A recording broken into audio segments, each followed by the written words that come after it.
Well, good afternoon everyone. Let me explain the picture. This is the result, the outcome of me realising that my wife took the last bit of toast at breakfast last night. Start of the show. This is what we're here to talk about, the Western European black honeybee. This is a worker, a female. She's a pollen gatherer.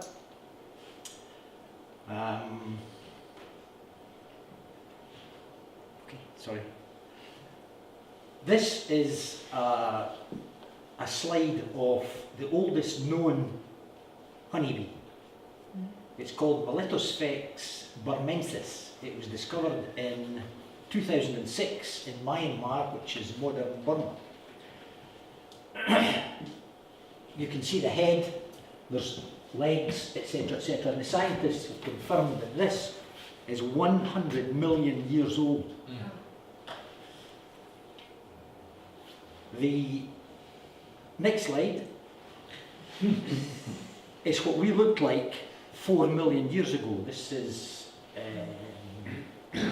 a pictorial representation of some of our ancestors. So 4 million years compared to 100 million means that the bees have been there for about 96 million years before we were. And they're very good at what they do because they've had a lot of practice.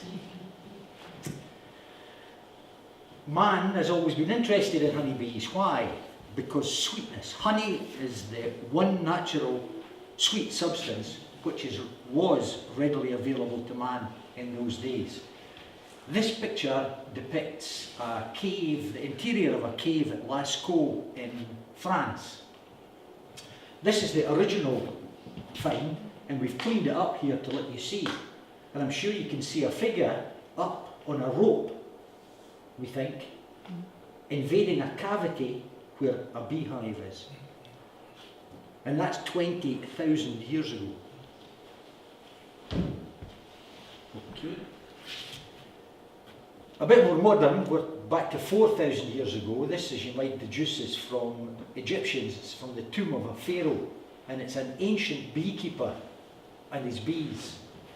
The central, these things here are clay hives which were in use all those years ago and which are still in use in Egypt today.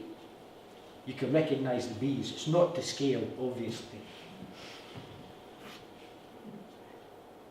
Bees have been kept since the Middle Ages until the middle of the 19th century in skeps. There's one of them there, a real live one. You can come and have a look at that later. The bees build at random in one of those cavities. You can see some frames are this way, some combs are this way, others on that side are much more haphazard. Now the disadvantage of this is that it makes inspection of the bees for disease almost impossible, and trying to get honey out of it very interesting. Okay, Jenny. However, in 1850, an American minister by the name of Lorenzo Langstroth invented the modern hive. Now, the secret of this hive is we induce the bees to make their combs in wooden frames like this. These sit in the boxes that you can see there. This one's filled with foundation. We can talk about that later. By doing that, you can lift these frames out of the hive and inspect them. The bees go in and out here.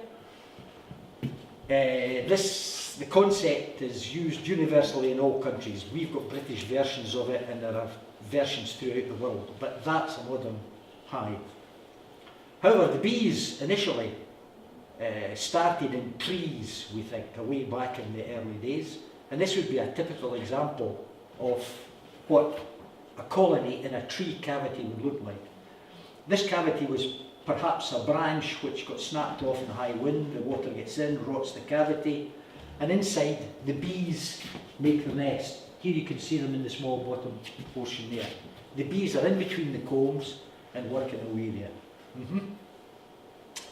There's a pollen gatherer coming back with the pollen that she's gathered on her hind legs. When the bee gets back to the hive, the bees put the pollen in the combs, as you see there. You'll note the colour difference.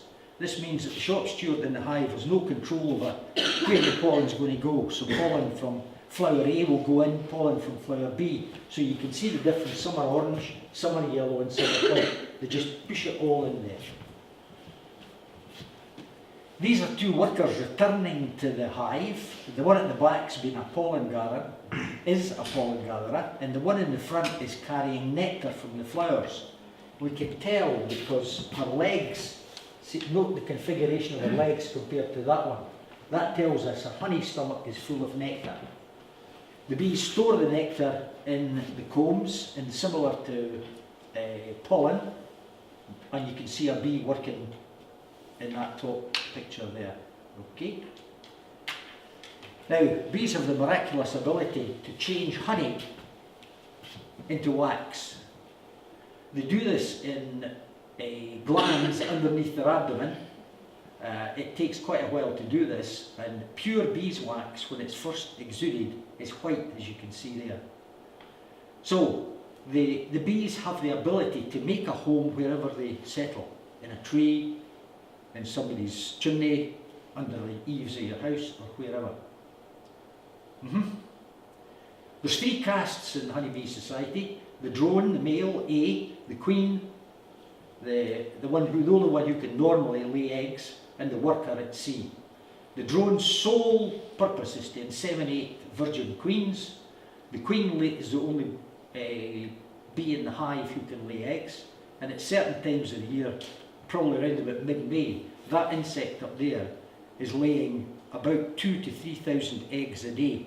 That's more than her own body weight. The worker, well, she's the worker.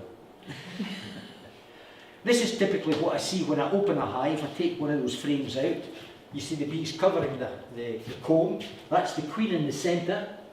Can you all see that? The big one? But when you've got 30,000 bees in a hive, trying to find that one queen is quite difficult.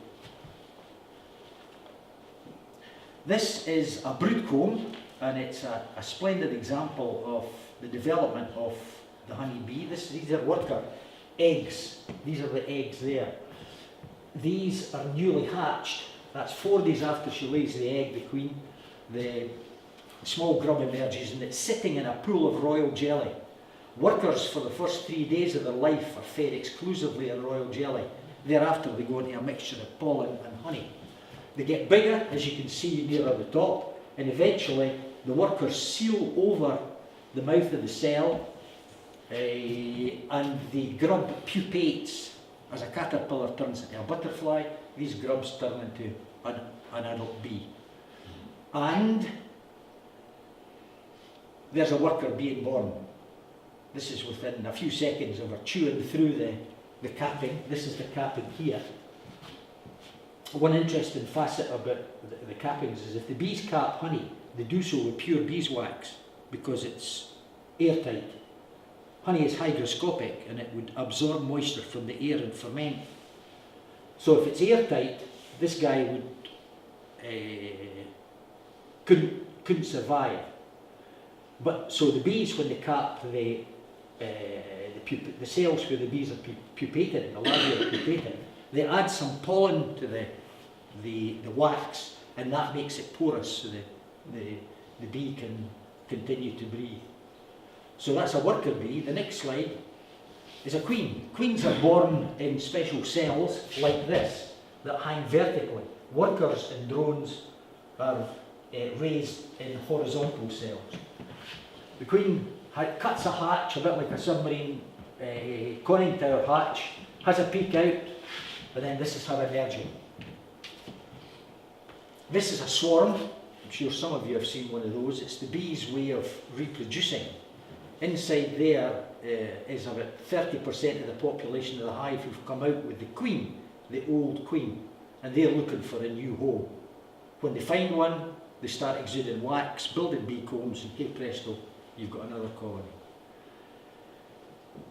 This is an American slide. It's bees in the winter time. bees are are the only flying insect in the UK that survive the winter as a colony.